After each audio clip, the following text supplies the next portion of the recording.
Hi, and welcome to Hitting Home with Mike and Arif. Today's special guest is Lawyer Peter Lampray, and we're going to be talking about some of the interesting things that are happening with regards to buying and selling real estate and some of the legalities involved that have changed as a result of COVID-19.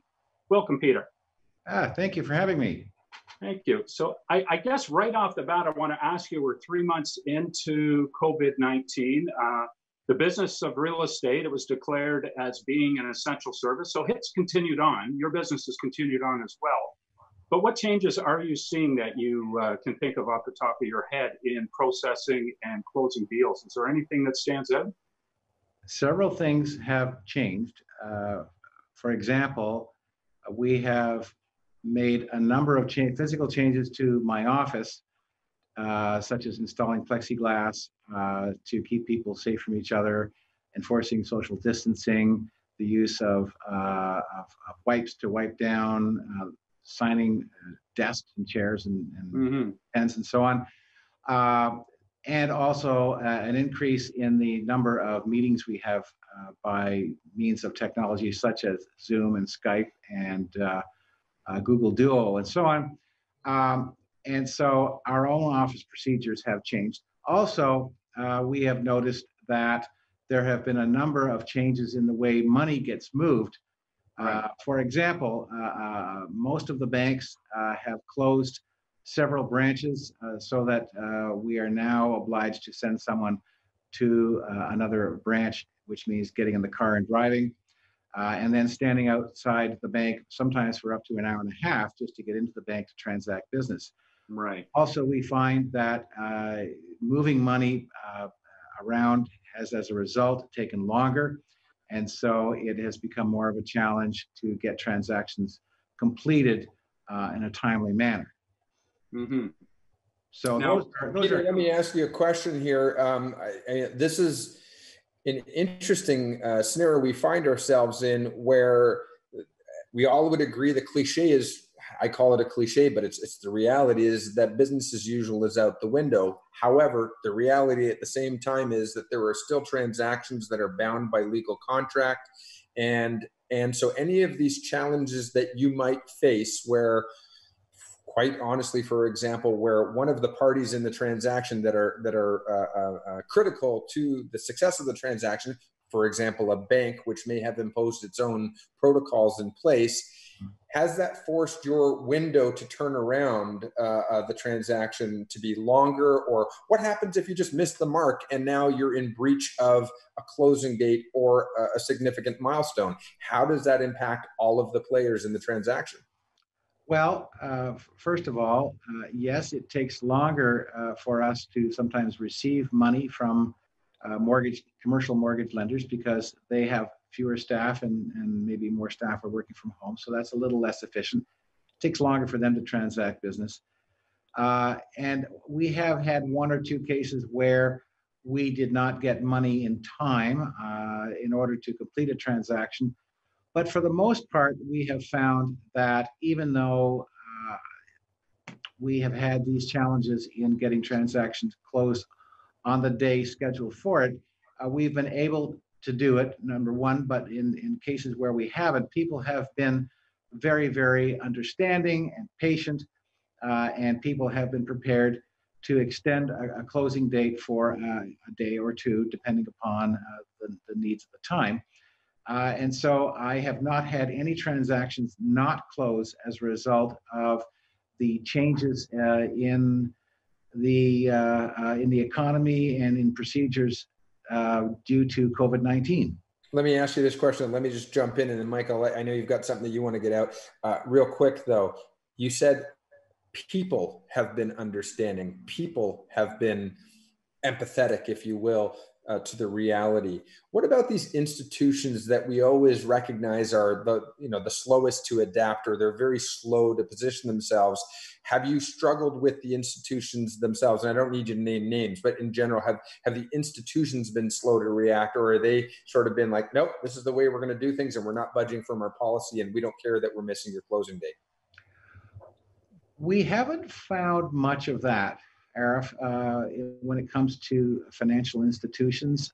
Yes, they have changed their procedures, and I'm talking now about the local branches of the chartered banks, trust companies, and credit unions. We also recognize that the people on the front line at those places are struggling too, and they are doing their best to make sure that we get things done. We've actually had meetings, I think some of the other law firms have had as well, with some of the local branch managers to discuss ways in which they could improve their service. And so far, those discussions have had a very, very sympathetic ear. How much change they are able to do institutionally, we don't know. We have found that some institutions have been much better than others at reacting to the new reality. And even if we do return to a state of no pandemic, I do think that some of the changes that we've seen implemented in the banks and other places will remain in the foreseeable future. But to get back to your earlier point about what happens when a transaction doesn't close as a result of the movement of money, well, a party is entitled to say that a deadline is a deadline is a deadline. And if a party does not meet a closing deadline, they are in breach of contract.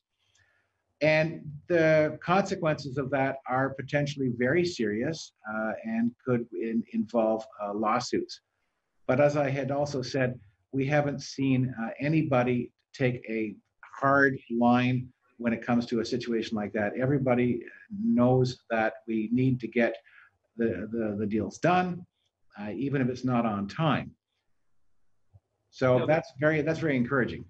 Mm-hmm. Yes. Yeah, and I mean we're seeing the flow continue on the residential side of real estate, but the commercial side has taken more of a hit, and I'm thinking in particular with regards to leases. And I know that the government has come forward with a number of programs. There's certainly a lot of confusion. My wife works with a lot of, for a commercial real estate property management company. They're trying to make heads and tails of a lot of the things that are coming forward from the government. One of the key things is understanding the difference between deferral and forgiveness with regards to rents. Because let's face it, a lot of companies just aren't able to make the rents right now. Right. What would you have to add to that? Are you involved in many commercial things? Are you seeing anything as a result of this? That's and Peter, I'm gonna let you gather your thoughts and put a great answer to that together. We're gonna go to break real quick, and when we come back, Mike, a quick refresher on the question, and Peter, jump right in to addressing that issue. Stick with us and Hitting Home with Mike and Arif on Rogers TV Barrie.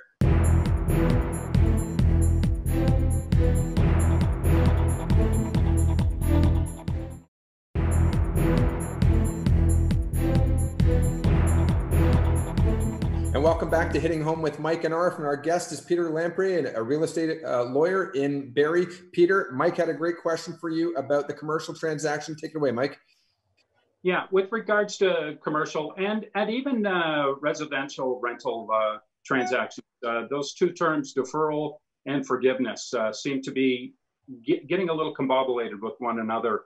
And even with regards to some of the incentives and programs that are coming forward from the government, I was just hoping you could put a little bit of clarity on the difference between the two with regards to being a renter. Sure. A deferral of rent is nothing more than a loan by the landlord to the tenant of the amount of rent that is not being paid immediately. And whether or not that deferral carries with it a deferral charge, which would be effectively interest on the loan or not, is between the parties. A forgiveness, of course, is just that. The landlord does not collect the rent at all. Hopefully, they have made a calculation that it is better in the long run to take a little bit of hopefully short-term pain in order to preserve that tenancy relationship. Yeah. So, Right. so Peter, I mean, I think it's incumbent upon everybody involved in what's going on to recognize and be compassionate that, there are people who are challenged, there are people who are suffering, both in the from the perspective of the tenant or people in their personal lives and their residences. They may have lost their job or they may be on an unemployment insurance. So too, quite possibly is the landlord. Not all landlords are large public corporations and massive conglomerations with, seemingly endless amounts of cash reserves. Some of them are mom and pop landlords as well. I think you highlight a very important point, though.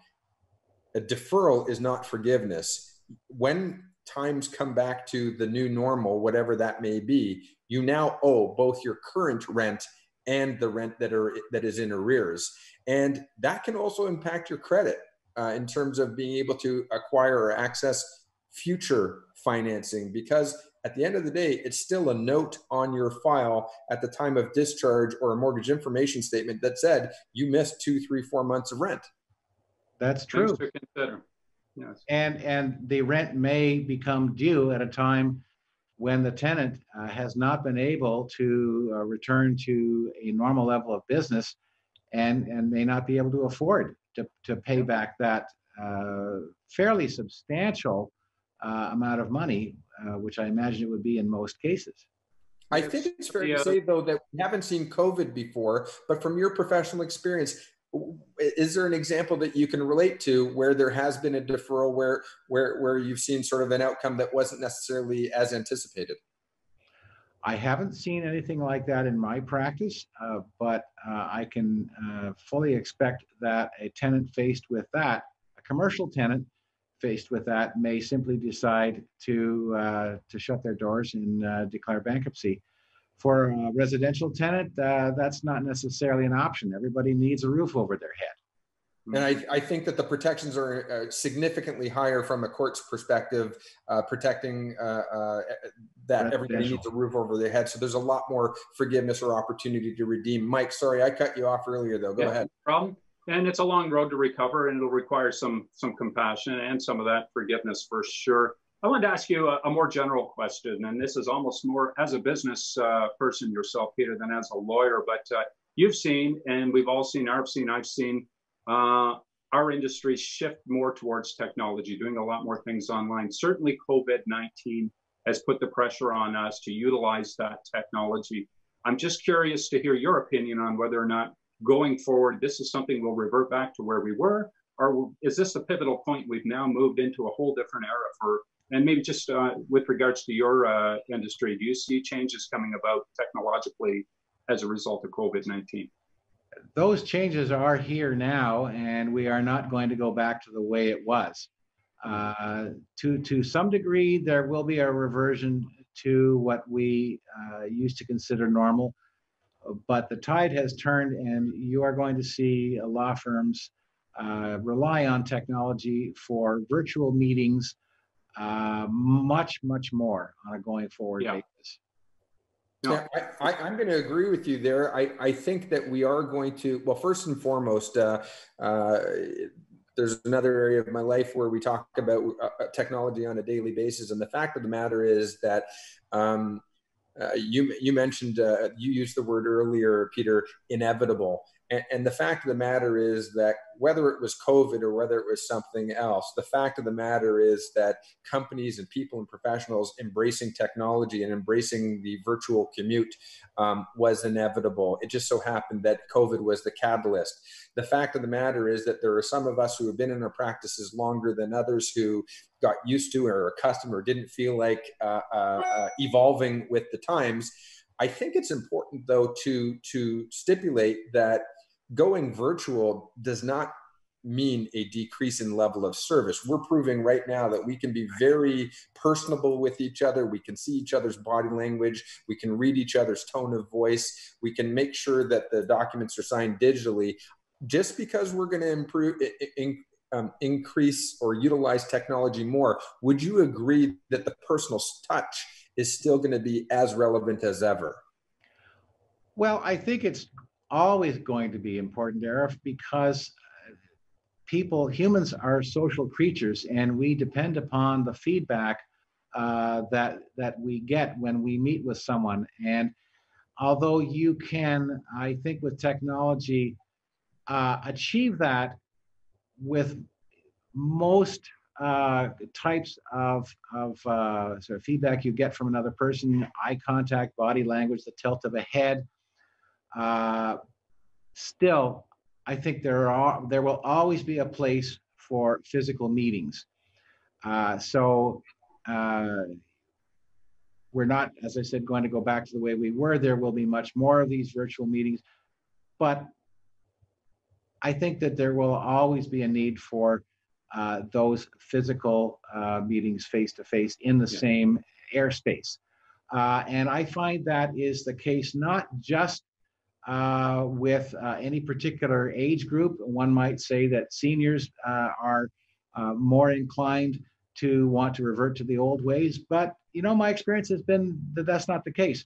I'm finding a level of comfort right across the board with meetings by technology, and a lot of people who are, say, in their 20s and 30s, who are just as resistant to technology as people in their 60s, 70s, and 80s. So I love it. We will always. Sorry, I'm sorry. There's a bit of a delay there. I'm talking over you. I love that you said that, and I think we all know for a fact that the seniors have been the second fastest group, if not the fastest group, to embrace technology and social media. We got to go to a break real quick. We'll be right back with Peter Lampray, real estate lawyer in Barrie, on Hitting Home with Mike and Arif on Rogers TV. Don't go away.